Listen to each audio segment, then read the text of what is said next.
Hello guys, hello everyone. So, kanina mga videos is dugera ni siya nako na save sa akong phone.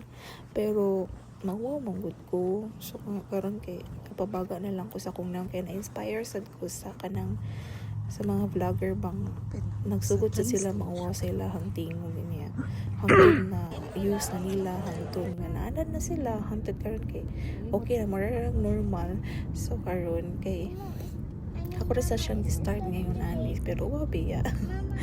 And then anyways maday ni siya mga marisa ni siya kanang nindot na bigo sa Canada. So kani siya nga time padung na ni manda ganing nga lake. So kani siya nga lake is malipidin siya maliguan pero di lang jud kay kuganan maligo tugnaw is nga tanan mo siya ice water di katugnaw gamay na kuwang mga siya ice good siya. Inagay siya ice na sa bungtod ko. Kaya dapit ako ng bakuti. So, ice na siya. Manatugnaw kay. So, kani siya nga lake. Kunana na siya kanang. Kunana siya katsura. Kunana siya color. Nakatuto ng tanong. Mas makana siya. So, hindi mo ka. Nanindot mo ka. Thank you. So, kani siya is winter time. So, tignan ko na yung kalsada ni.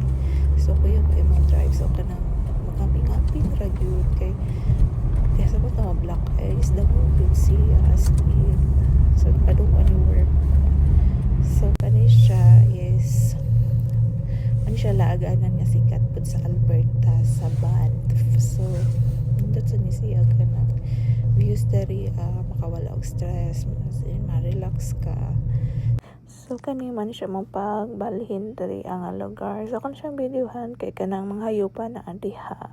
Wala na tag-iya. So that's it guys. Thank you for watching. Bye.